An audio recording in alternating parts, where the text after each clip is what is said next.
我徐凤年就是醉的再厉害，我也不可能找错家门。哼，啊。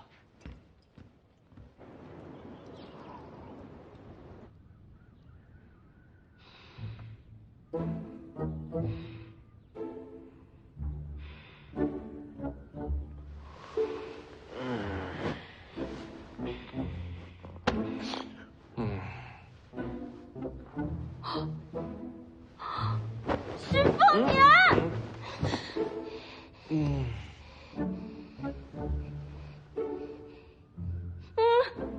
你怎么跑我屋里来了？这是我屋里。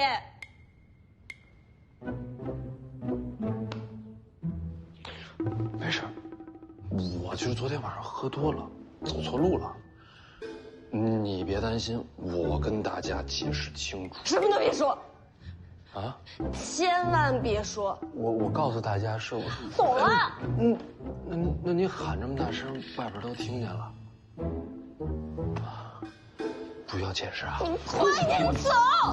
穿个鞋。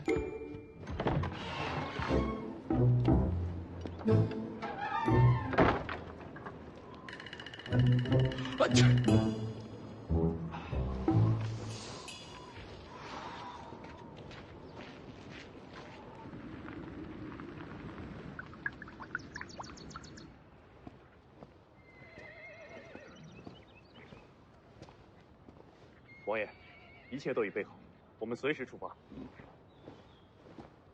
你出发以后，按照你的要求，宁峨眉会率领100凤子营的骑兵与你随行。你出征以后，就能看到他们了。青鸟为你驾车。从现在开始，爹说的每一句话，你都要谨记在心，啊。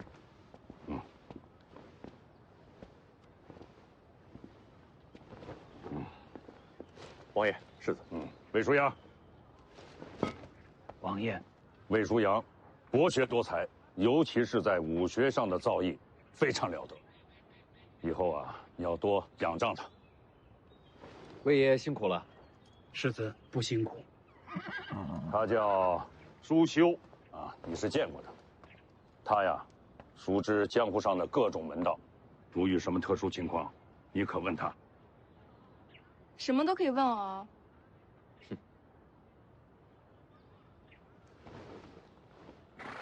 小心点儿。那辆马车怎么没人啊？一会儿车夫就来。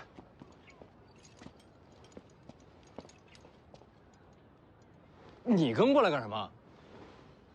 江离去哪儿，我就去哪儿。莫名其妙，江离又不与我同行。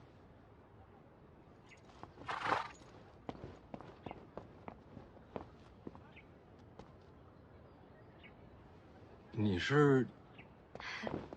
我坐哪架呀？啊，这边。你安排的？是啊。我行走江湖要江泥何用啊？你这一路，这总得有人替你照顾这个起居住行吧？丫鬟那么多，为何选中江泥？你要真把江泥留在府上，万一你二姐的那些手下再对他不利，该怎么办呢？ 就这么一个理由。啊，凤年此行，有劳您多费心了。哎，你别抹车上！这人谁呀？这个？哎，鸭仔，哎，听朝廷下的大魔头，啊，哦，对了，有一点你要切记啊，不能给他拿剑。什么剑？什么剑都不能给。 木剑呢？木剑也不行，好歹给个名号吧。哎，你的另一位车夫来了，巨剑，吕钱塘。见你个鬼的吕钱塘！你不就是那个刺杀我的林探花吗？在下吕钱塘见过世子。你声音都没变啊，你还骗我？在下吕钱塘见过世子。这是哪一出啊？你此行的第一站就是青州，青州林家已经被靖安党逼上绝路，有他陪同你去，有利无害。所以你是逼他低头了？他想救林家，必须得低头。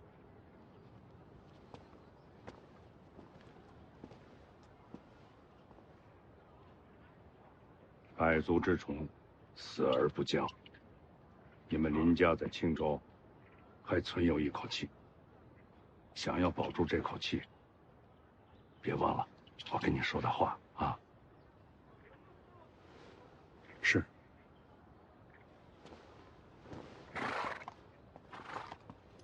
到底安排了多少？你放心吧，有那老家伙在啊，就算翻天覆地，也一定能保你周全。这老头到底是谁啊？只要他愿意，自会跟你透露。你走后，我会去往京城。爹在朝堂，你在江回，只有我们父子俩联手，才能保住世系罔替的北凉传承。啊，一路上小心。走吧。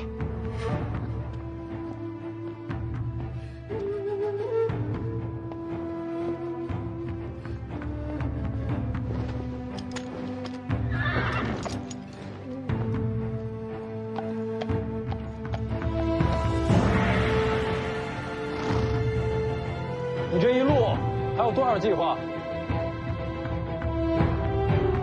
踏路而行，自有前程。出发。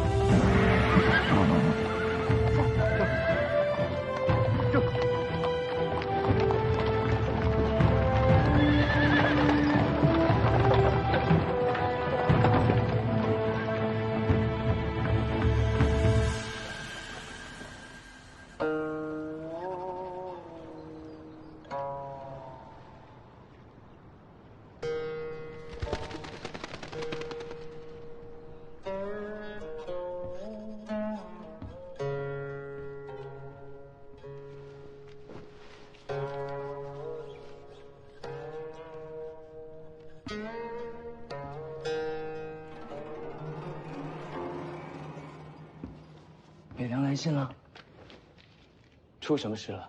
与你无关。不能这么说，将来你我会是一家人，你的事就是我的事。红螭，古剑在你手里。滚！男欢女爱，天道使然。这上阴学宫里能配得上你许维雄的，非我莫属。哎，你还是再考虑考虑吧。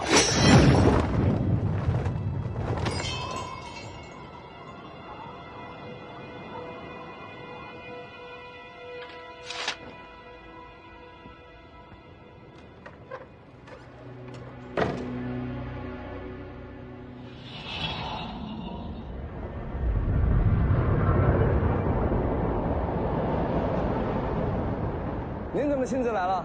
徐凤年要出北凉。哦，他不是刚游历3年了吗？这次不是暗中行事，有迹可循。胆子真不小。话说回来，他出北凉跟我有什么关系啊？杀了他。朝廷有旨意。没有。师傅啊，我跟他无冤无仇不说，他将来还有可能是我小舅子，我杀他，对我有什么好处啊？他死，北凉必乱；北凉乱则天下乱，天下大乱，你才有出头的机会。这么说来，杀小舅子也有点意思。没有旨意，我不能亲自出手，只能送你些手段了。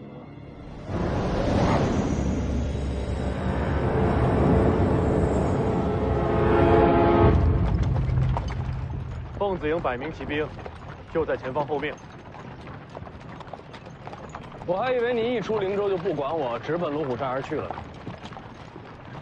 军令已下，凤子营送你东行。军令让你送我，你就送我。当然，军令如山。你不是要接黄麻儿回来吗？军令上可没这条。到了龙虎山，我会自行离队，以个人身份救回小王爷。凤子营骑兵在前方官道等候，不在官道边，在林间等候。为何？无军令时，避免惊扰百姓。这都不懂吗？那就麻烦宁将军，去把人带来吧。是。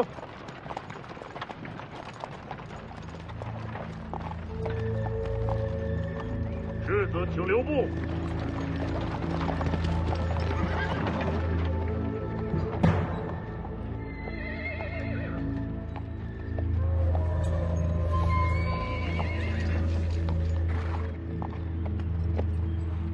重甲铁浮屠，你是典雄处。请世子稍等片刻，我家将军要亲自送行。我记得你是陈之豹麾下，请世子安心等候。我若是不愿意等呢？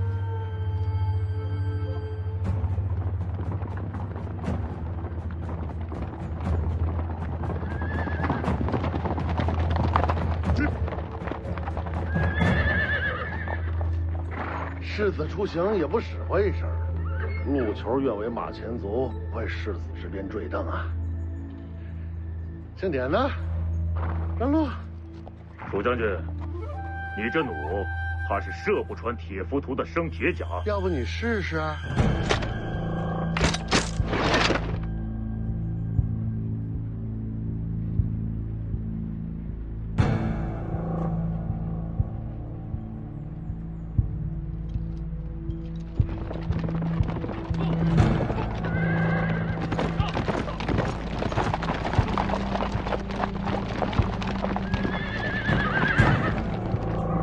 出行，铁浮屠让路。陈将军让世子等一等。北凉王旗姓徐，不姓陈。宁将军，难道真愿为这世子效命？不让你让开，有胆子冲阵看看！都闹够了没有？北凉内讧的罪名谁担得起？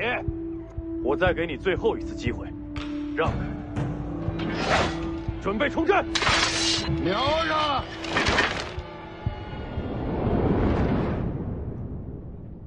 你不是要保护徐丰年吗？等他快死了，我自然会出手。外面百战精兵，你一个人能挡多少啊？千军万马，不过就是插标卖首嘛。大话谁不会说呀？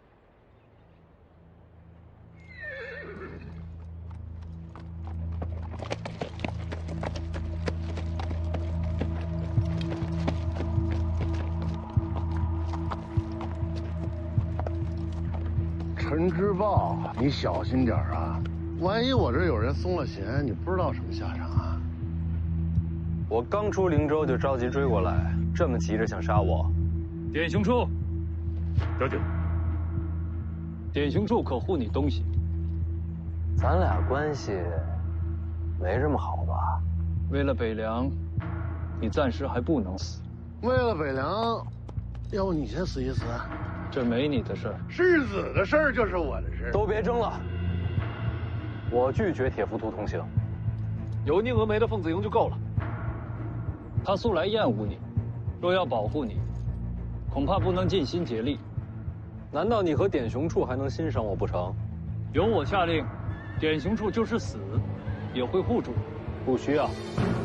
你想清楚，离开北凉，并不安全。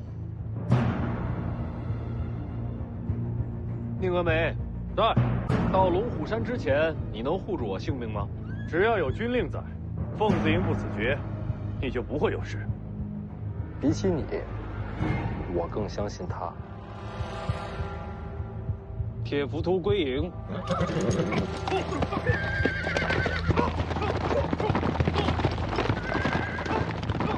重骑退了。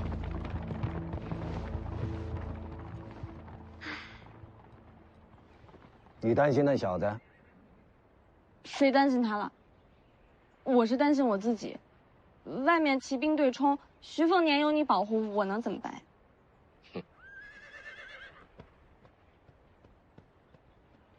我已经决定接手北凉了。你不够资格。这次出行就是给自己争一个世袭罔替。这些都不重要，要接北凉，必须3点：1，心狠；2，多谋，3人脉，这3点你都不够。你这话说的跟徐骁差不多呀，能不能有点新意？对。你呢？这3点你都做到了吗？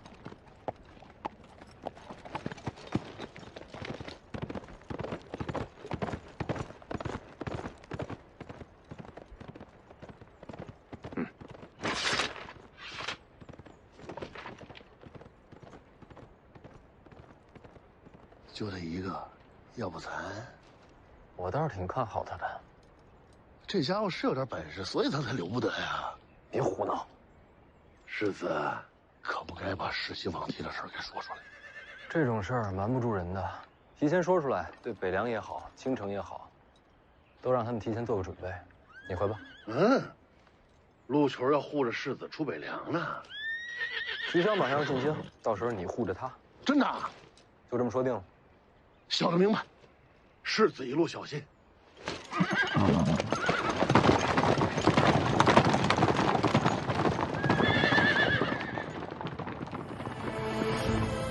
出发。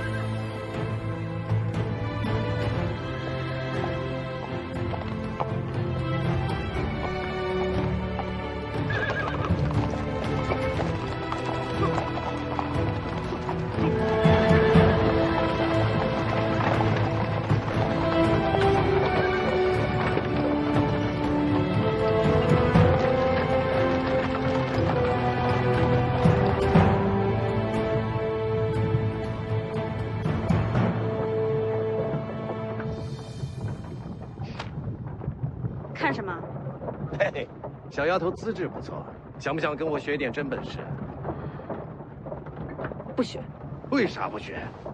当年来求老夫想做我徒弟的笨蛋，可以从北凉排到东海。所以笨蛋才想做你徒弟啊？嘿嘿，知道我是谁吗？我管你是谁。这倒是。连我自己都快忘了自己是谁了，又有谁还能记得木马牛啊？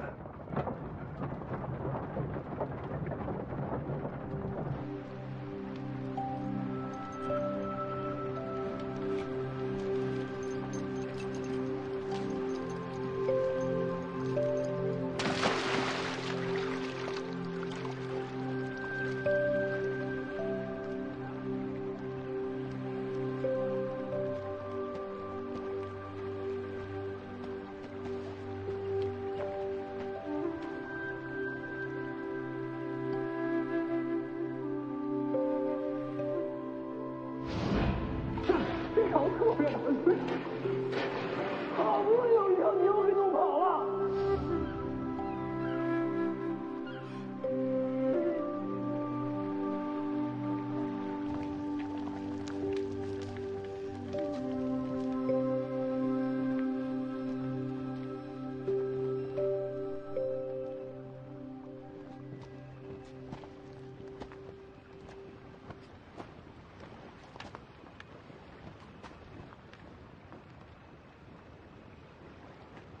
上次见面还是要杀我，这会儿成了护卫。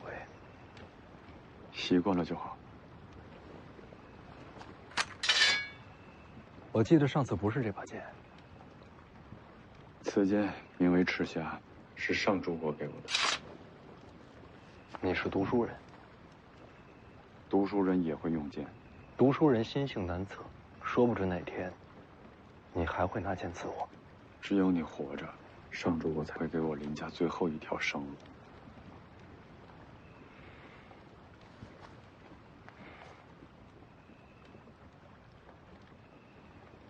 林家现在如何了？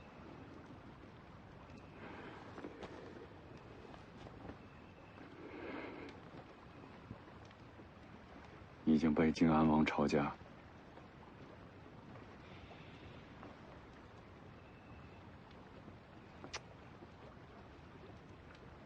那你应该去求靖安王啊！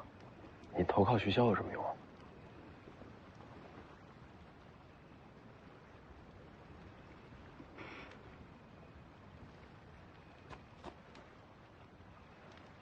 根本不知道你爹有多可怕。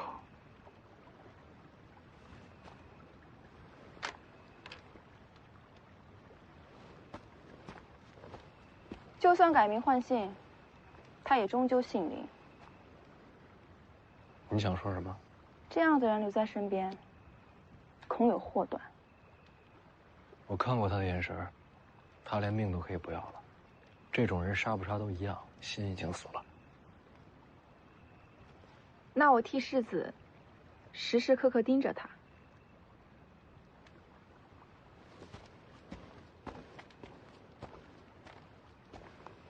世子，怎么不进去？今晚我守上半夜。不用守夜了，凤子营附近扎营，安全得很。生死还是不要交到别人手里比较好。下半夜谁守？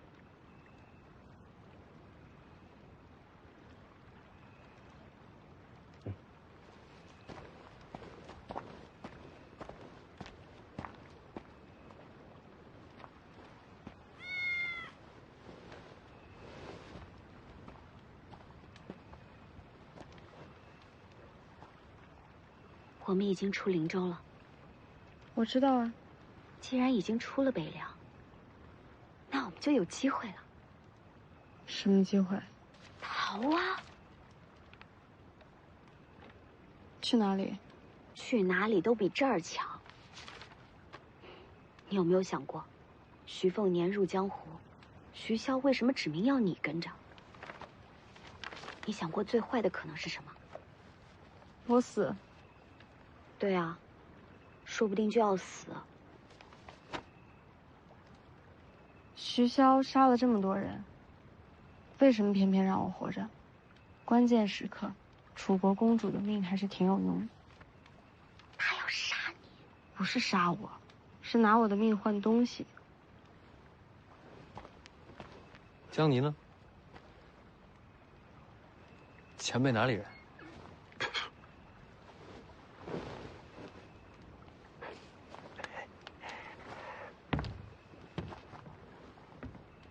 你总得有个准备啊！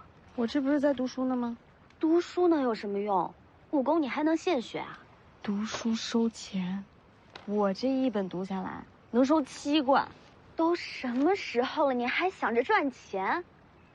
你也知道，楚国丧葬习俗繁琐，这死一次好费钱的。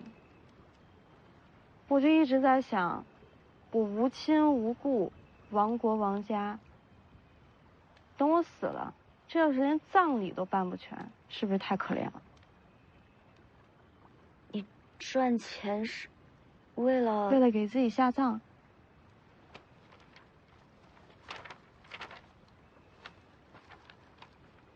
那你为什么要一直刺杀徐凤年啊？是因为恨徐家？不是。还能是因为什么？因为世子寻你，终于要读书了。我陪你一起去，只叫了江离一人。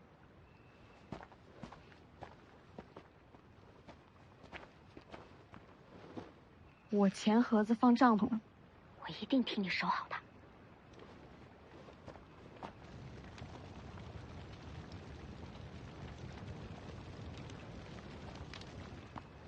读书吗？没错。不是这本，去车上那些。可我都读了好几天了。没读给我听就不算钱，还是一字一文，读完就给。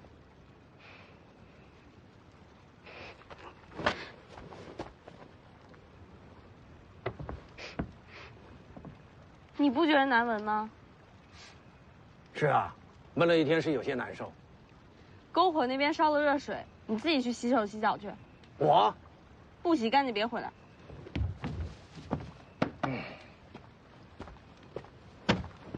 读哪本？就先读这本《千剑讨纲》吧。见者凶兵之首，生而未杀，万世之初，天炉坠金，古先得之，炼而为钢，遂成剑矢。此为聚水火之奇，用阴阳之候，取刚柔之和，以利分山色，天地为之商。见以刺激身形为数，所谓梨花舞袖，飞空白雪，日月跳丸，回马思乡，皆为其术之用，术可轻传，为道难言。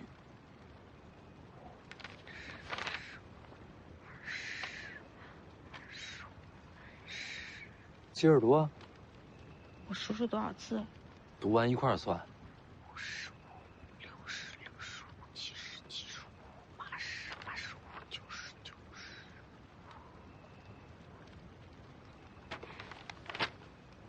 90。100字100文。明明是97个字，多出3个哪儿来的？不就多3个字吗？怎么这么小气？钱是我出。97就97。我继续读了。见道，守微秩序，其意幽深。道有门户，亦有阴阳。正心修气，与神俱往。呼吸内实，法尽不僵。都是屁话。这书啊，误人子弟，满纸荒唐。前辈知道这书？千剑草纲嘛。杜思聪在写这本书的时候啊，是想抛开剑招技巧，专求剑道剑艺。可惜终究水准不足，反而有失偏颇。写书的时候我就训斥过他，可惜他还是走错了路。写《千剑草纲》的杜思聪，被您训斥过？他来求教于我，在雪地里面站了3天3夜，我才勉为其难的点拨了他3句。你就吹吧，人家这本《千剑草纲》可是被黎阳朝纳入武库的，你有本事自己也写一本啊！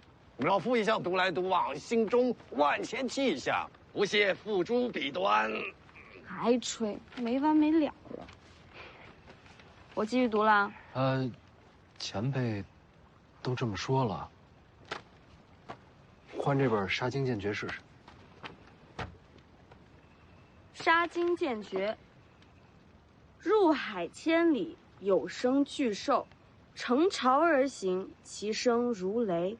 养无畏锋刃之心，纵万顷波涛，一剑斩之。想法虽好，但剑诀不行啊，撑不起这场面。这本啊，还比不过刚才那本。好，那再换一本。这个，《绿水亭甲子习剑录》，王重楼给的剑术小册子。这本是求剑术招式的，你大黄庭都没稳住，练这个有啥用啊？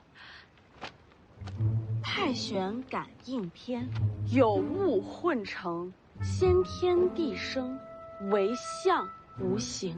内功真解是武当的框架，想把大黄庭变成自己的真气，就得靠自己去解。有道理，那不念了。那再换一本。今天算了。我才念几个字儿啊？我算一下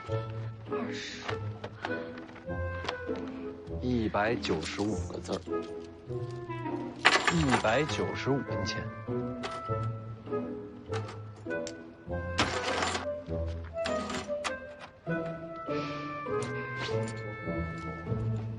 臭老头，我洗脚了。就你话多，不然我能读好几本呢。你算算，你到底欠我多少钱了？老夫可没钱啊。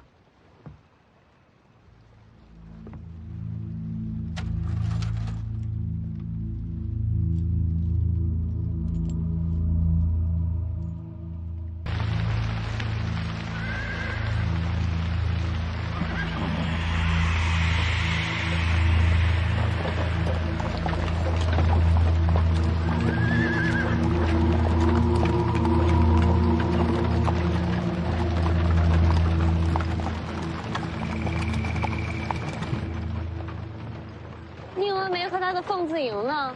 跟在后边1里之外。可离你那么远，怎么保护你啊？这不是有前辈吗？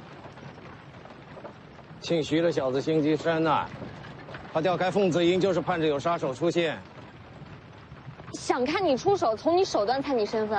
哎呀，小丫头聪明啊！哎，不过这小子打错了算盘。我只保你性命，你手下死绝了也与我无关。凤年他们应该出雍州了吧？从脚程上算，该是如此。出了雍州，就到青州了。青州的靖安王一直和我们北凉针锋相对，世子在青州恐怕会有些波折。楚禄山，在，你就不要随我去京城了啊！我答应过世子的。你们轻装前行，到达青州需要几日？2日便可。啊。哎，你呀，就守在王府门口，一旦收到了药营送来的剑穗，你立刻率领本部骑兵赶往青州。义父是要我马踏青州，那不就成造反了吗？那我赶去青州该干些什么呀？啊，到时候凤年会交代给你的。那您怎么办啊？京城确实有很多人想让我死，但我一旦去了那个地方，非但没有人敢动我，而且他们会想方设法的保我周全。知道为什么吗？有我北凉大军在，义父便高枕无忧。走了。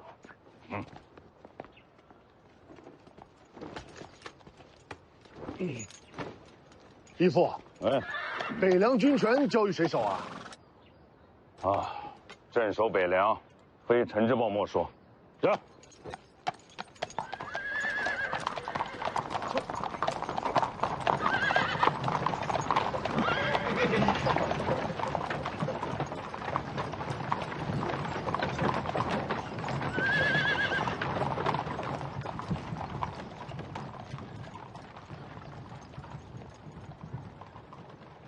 药鹰，剑穗，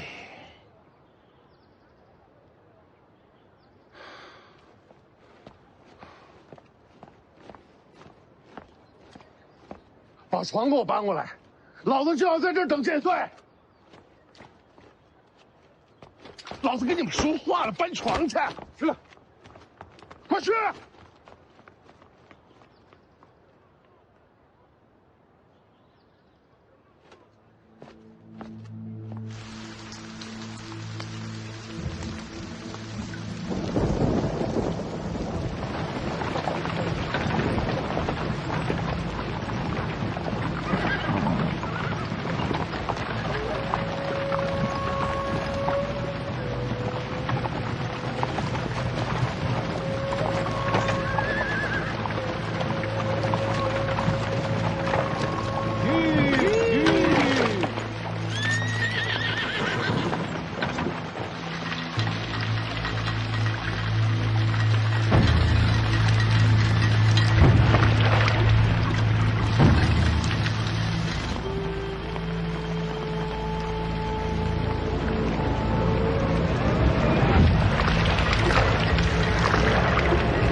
福将红甲，贵爷爷知道这东西来历。我和世子一般年轻时，天下曾有4大宗师，其中之一便是这南国福将红甲。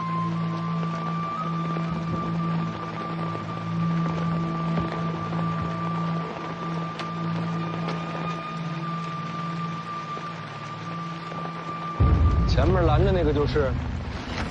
可这福将红甲人当年刺杀先皇，被人毛韩雕寺亲手剥了甲胄，这尸体和红甲都挂在旗上示众，这可做不了假。奇怪了，这红甲又是哪来的？会不会是福将红甲人的子女？不可能，天下红甲只有一副，如今该藏在皇城才对。我去试试。轮不到魏爷冒险。叔兄，李钱塘。借马一用，随你用。跳！咱俩谁先谁后，出手也得分个主次吧。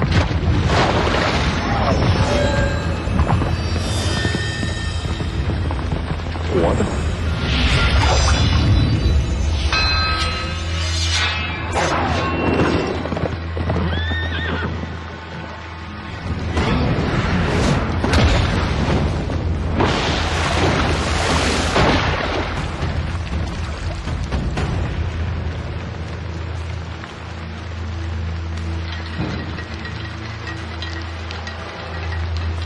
还好，不是4大宗师里的福将洪甲。谁说不是？那这福将洪甲应该更强才对啊。这洪甲出自龙虎，是上古战甲。可是很少人知道，这洪甲可以分成5具，对应5行：金木水火土。这是水甲，大雨倾盆，威力最甚。那2个打不过他的，叫他们让开。停手！回来！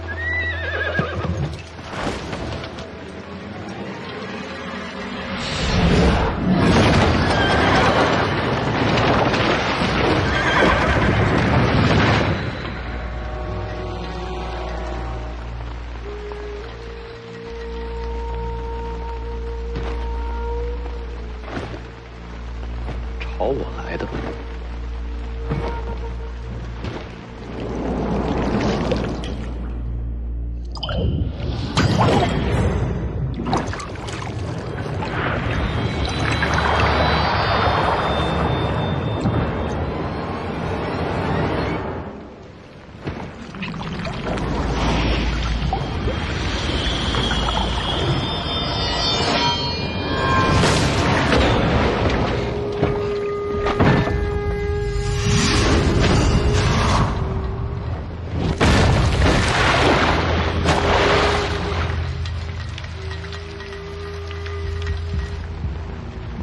这就完了？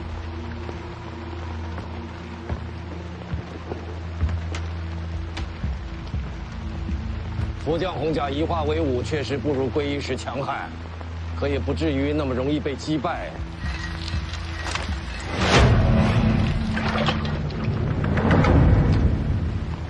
这都没死？孙身有死，这已经不算活人了。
他到底是人还是仙？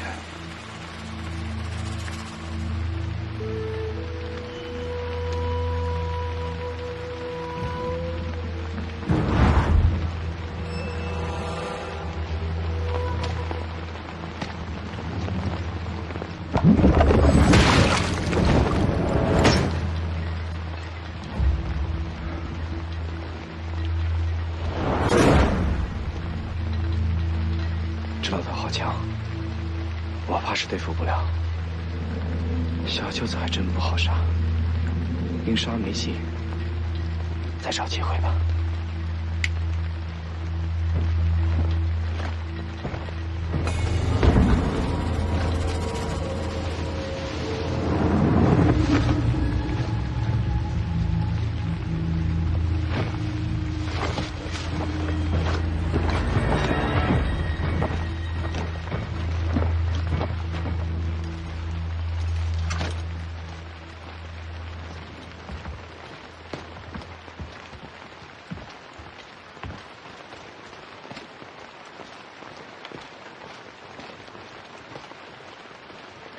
幸亏我练的是刀，不然瞧见前辈刚才这2剑，怕是落下阴影了，再也没有提剑勇气了。你的刀也不怎么样。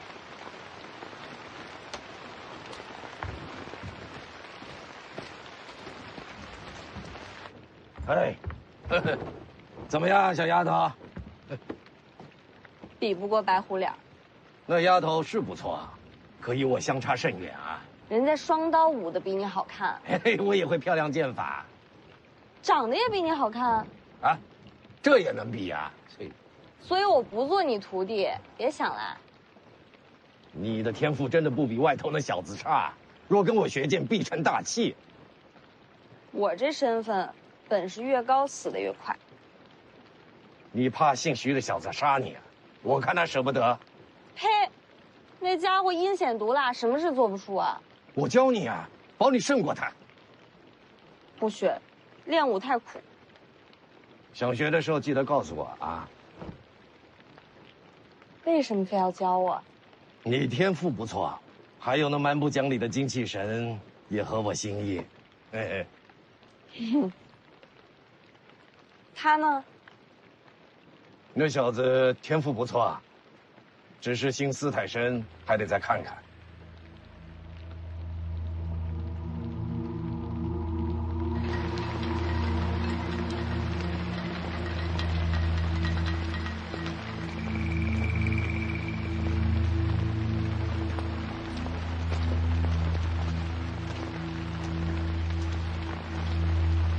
这两件断了生机，可看上去还活着，怕是最后一口气了。兄弟，你到底是谁？为什么要杀我？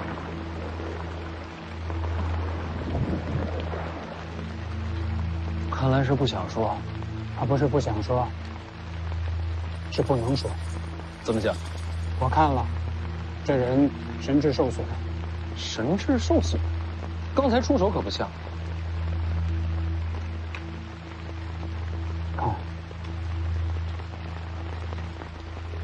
整个甲胄内部都刻了，是什么？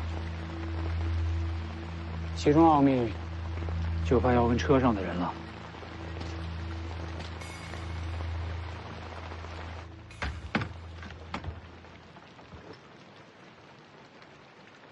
你看，这是什么呀？那红甲人身上的。这面刻的是什么？瞧着诡秘。这世上怕是没人知道底细了。小子心思不正啊，拐弯抹角来探底细。前辈知道。知道你就说呀。这是真气。真气。这符箓是用特殊材料刻下，作用是流通真气。真气在这些纹路中流通，不仅仅是流通，还能储存真气。最奇妙的就是，这符箓将真气传入这里。脑袋里，所以说外面那人不是天生神力。这红甲阴损得很，等于是培养一批死士，再用甲内储存的真气助其伤人，所以我才下了杀手。那里面的人，宁死也不会投降。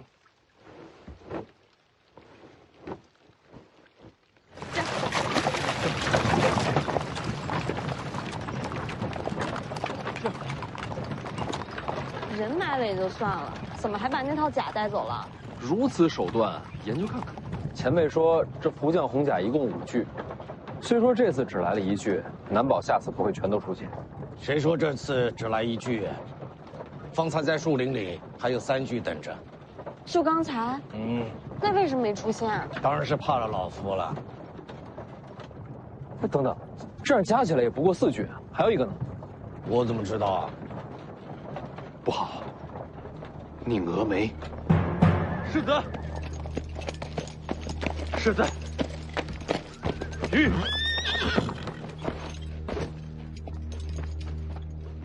遇袭了。世子，有一红甲人偷袭凤子营，结果如何？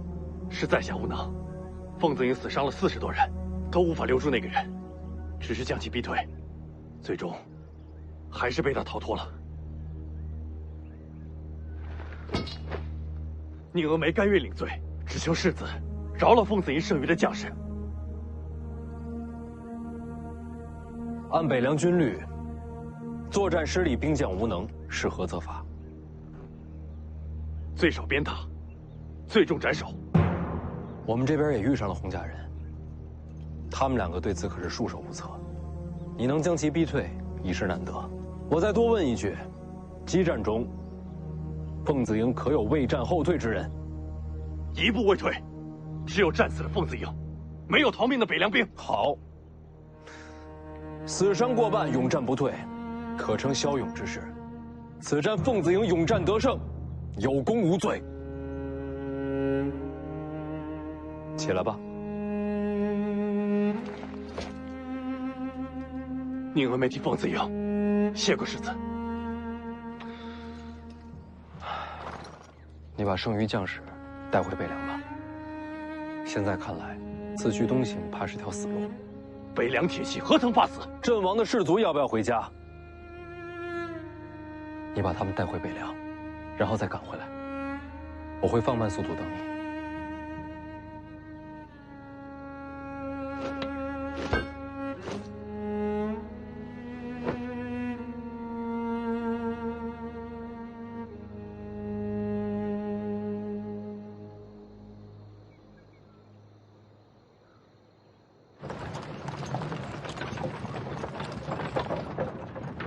收买人心的手段不错，姓宁的不好说，剩下的兵卒恐怕会为你战死。凤子营没那么容易被收买，我也不愿他们战死。你是世子啊，他们为你死是天经地义呀。我接手北凉就是为了颠覆这样的天经地义。这小子有点古怪。不说我，前辈方才那两箭惊天动地，我还是忍不住想问前辈名号。我用剑，你可以猜猜。不用猜了，他是李淳罡。小丫头，你怎么猜到的？剑神李淳罡。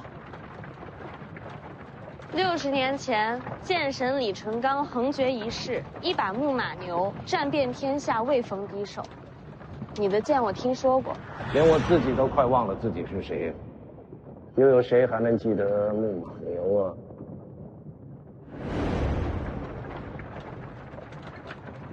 原来你当时听见了。60年，您今日几岁了？修真气的活得都比普通人长。你小子一身大黄庭加蓝，比我还能熬呢。那既然是上一代剑神，你的剑呢？江宁，不能问吗？没什么不能问。与王仙芝一战，我的木马牛被他双指折断了。王仙芝赢了，剑都断了，当然是他赢了。然后你要去挑战王仙芝？我就拿个剑匣，不一定非得挑战他。你知道徐丰年要去武帝城？知道。那你还去？你以为我躲在地下是因为败阵断剑怕了王仙芝吗？难道不是？打架打输了有什么可怕的？我躲着，只是因为我发现自己是个蠢货而已。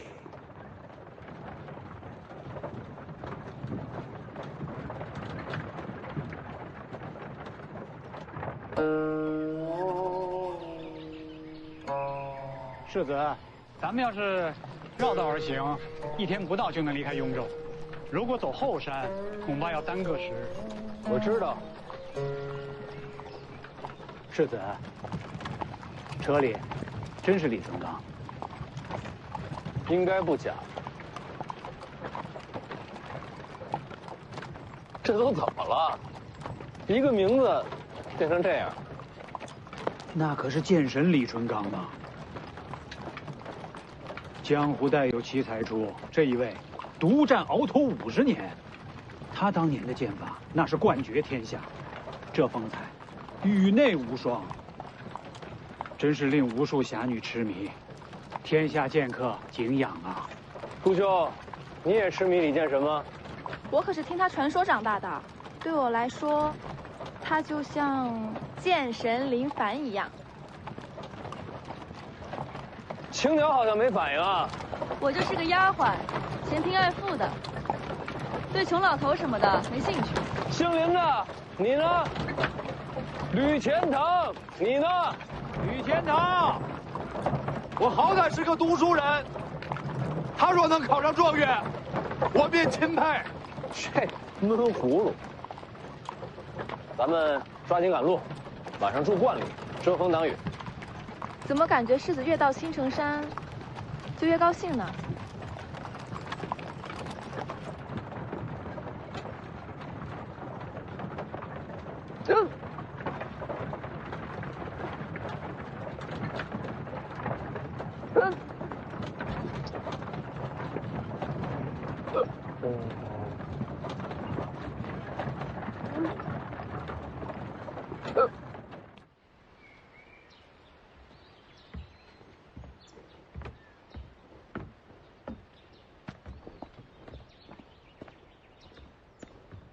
你怎么知道这儿有个道观？我掐指能算。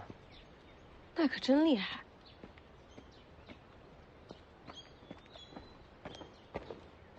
世子，这道观有些古怪。哪里古怪？后院的树都被人给伐了。哦，都用来烧火了。烧火了？当时找不到木柴，就把树都给砍了。啊，原来世子来过。3年前跟老黄住过这儿。你过得也不容易啊。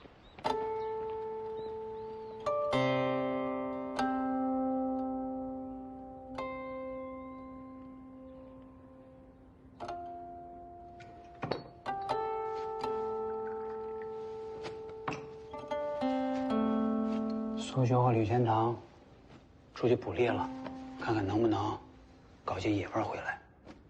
要我说，还是人多好。上回我跟老黄窝在这儿，饿得头都晕了，就没人愿意出去找吃。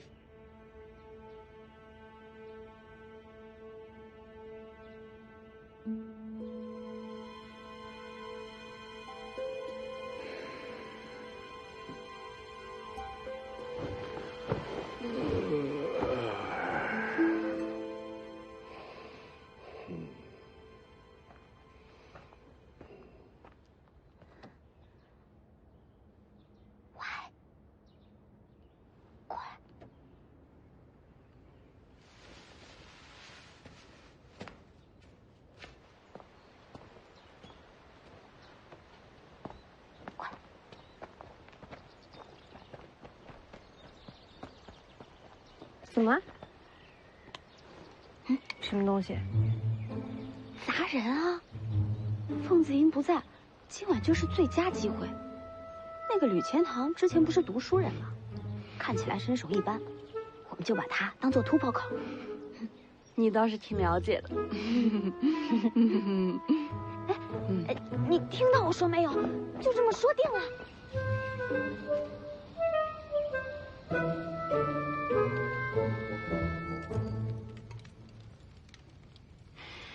青城山的白果鸡，这都被你们找着了，这下有口福了。世子喜欢就好。吕钱塘呢？在外面呢，说要守着马车，不用搭理他，整天阴着个脸，看着就烦人。哎，我要鸡腿。嘿嘿。哎呦，老黄也喜欢抢鸡腿。建九黄，我只知道他叫老黄，好吃懒做，烤地瓜最在行。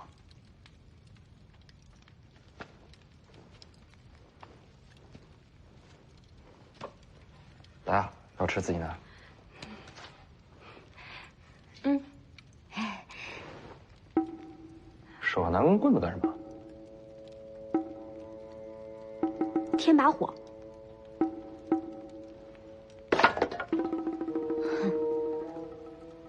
莫名其妙。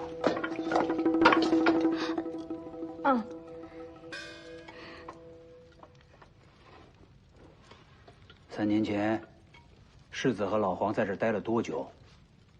有些日子。怎么会留在此处？不是留下，是被山匪抓了。这山里有山匪？是啊，看见火光来的。没杀你吗？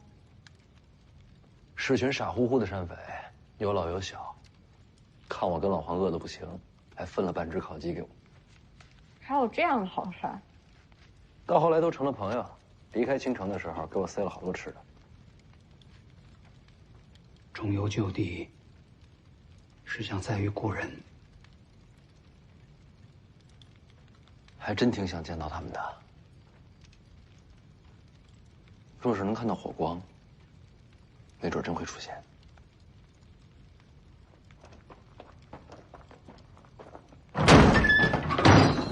把这人交出！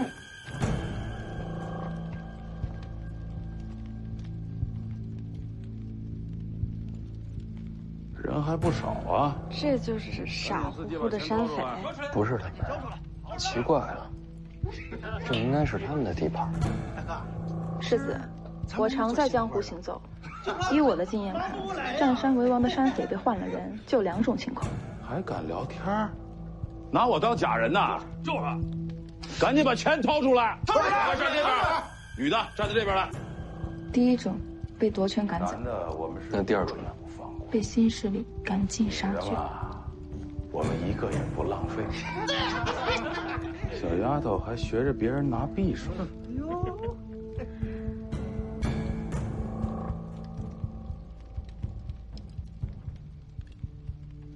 各位大爷，我若是交出这位美人，能否放过我们？反正我们都要死了，能不能再问个事儿？之前的老孟头去哪儿了？哪儿那么多废话？待会儿我先砍的就是你。淑修，世子，一个也别让他逃了。都努力一点哦。给我上！是。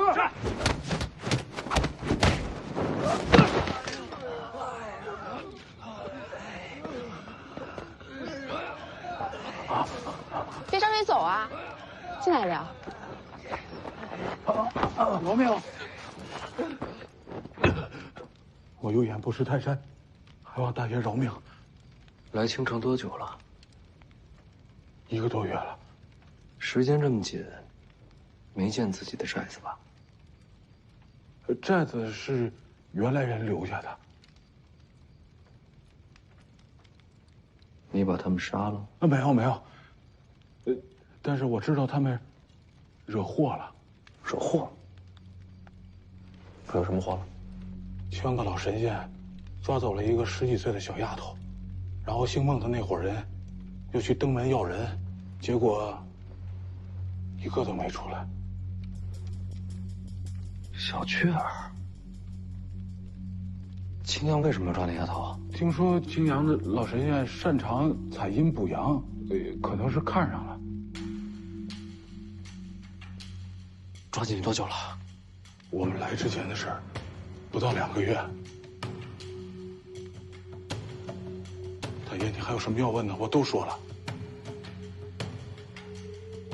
杀过多少人？没杀过，我们都是苦人，都是被逼无奈干这个的。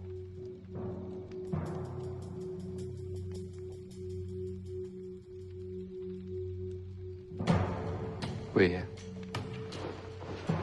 在，往南不远有个小坡，过了山窝就是寨子，麻烦魏爷帮我看一眼。好。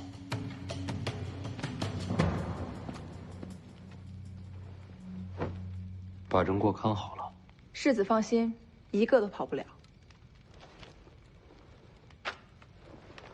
世子去哪儿？出去走走。一起。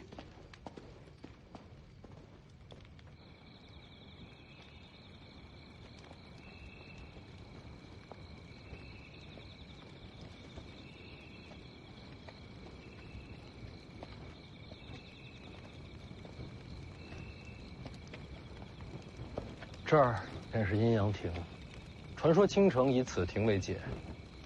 山下是阳间，山上是阴间。阴阳恐怕没这么容易分清吧？是啊，这世上本就是阴阳难分，人鬼莫辨。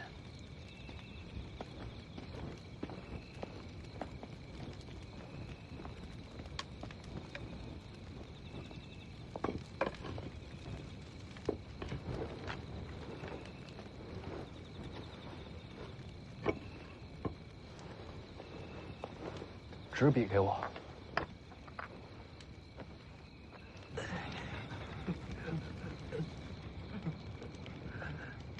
别动。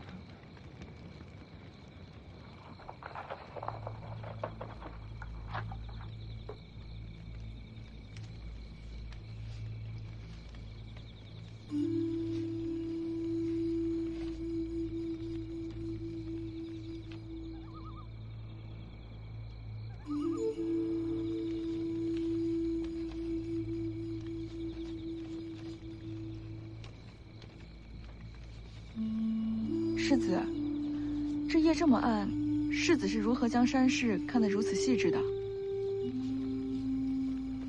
这亭子以前来过，这景色是记下来的。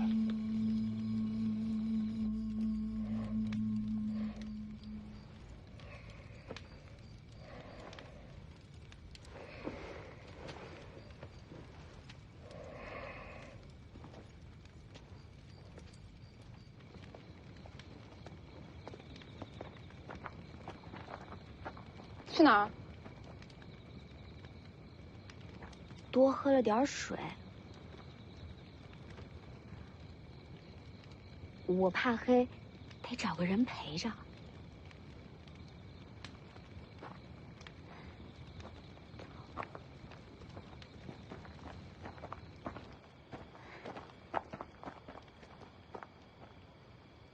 又怎么了？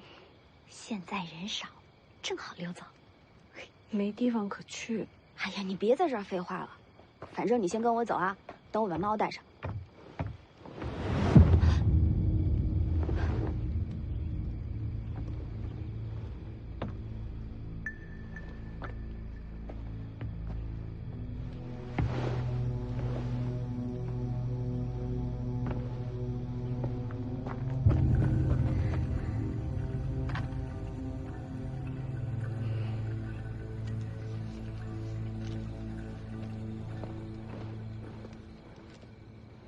世子，您是怎么找过来的？我看见火光，就过来看看。山寨那边怎么样？关了好些女子，都是抢来的，都已经家破人亡了。他没想着报仇吗？想，可是怕。最后，都走了。那些匪徒是宋官吗？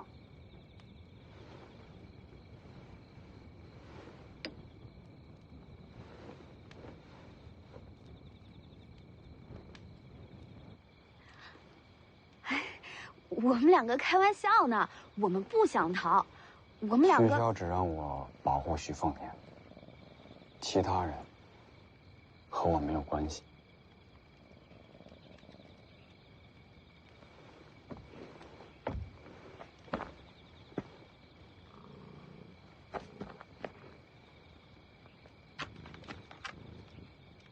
你们走吧，我不拦着。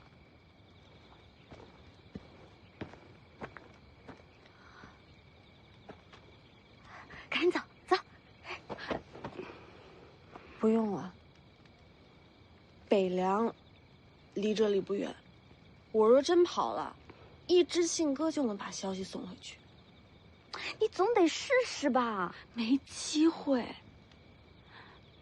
何必徒劳？我。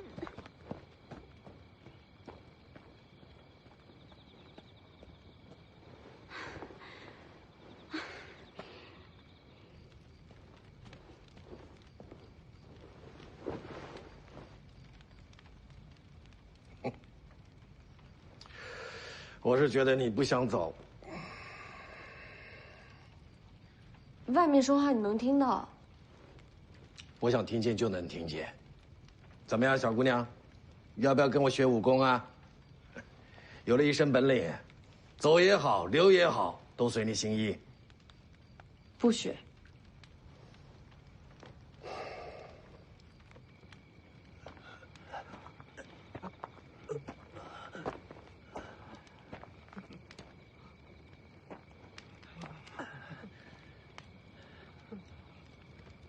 世子说了，被伤害的人害怕了，没关系，他们的仇，我们来报。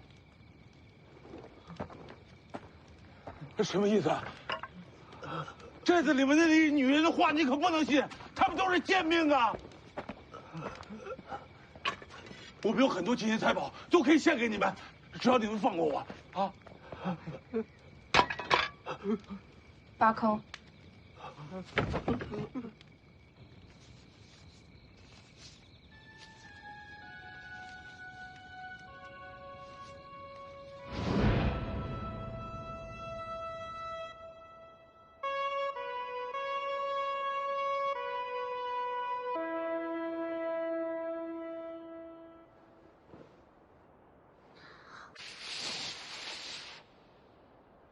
我怎么不行啊？我教你啊。哎，徐哥哥，我就知道你会走的。等教会了你，我再走，好不好？那，你以后要回来看我？一定会来。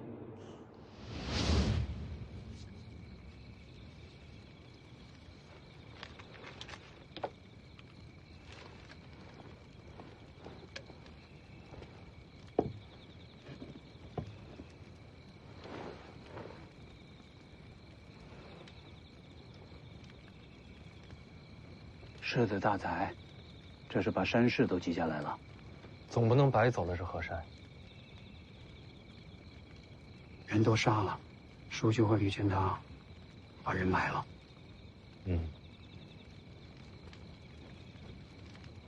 魏爷爷是有话想说。世子，为什么不把他们送去官府？我送去的人，官府未必会杀。跟北凉有仇的，朝廷都会保。当然，这些只是些山匪，无足轻重。但我就是怕万一啊，这么多条人命的仇，不想让他们有机会逃出生路。那些山匪也是罪有应得。不是所有的山匪都这样的。当年老孟头，别说杀人了，打劫的时候遇到苦命人，他还要自掏腰包。我跟老黄身无分文被他给劫了，走的时候他倒给我们好多钱。那也算义匪，根本就不能算是匪，只是活不下去的山民罢了。他们老弱妇孺都有，还有个小丫头，叫做小雀儿，天天缠着我跟我学吹叶子，还老是偷老孟头的肉干给我。就是那个被抓去青阳派的小丫头。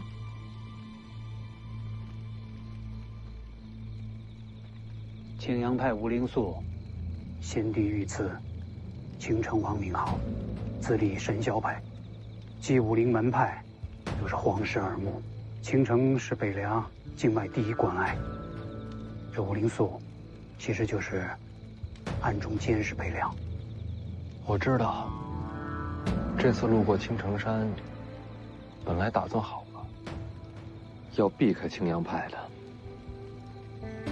世子做得对，此时正跟朝廷保世袭罔替，就不能和吴灵素起争执。我答应过小雀儿，要回来找他。被抓这么久了，到如今什么都晚了。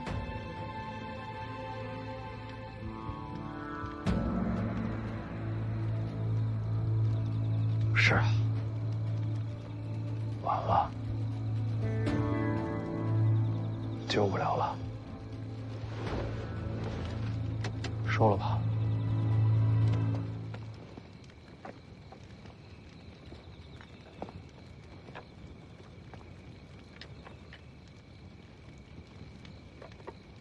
成大使者需阶级用人，权衡利弊。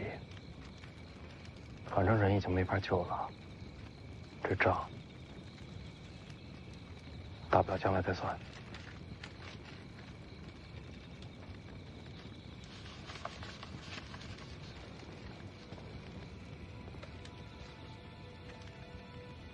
可万一人还活着呢？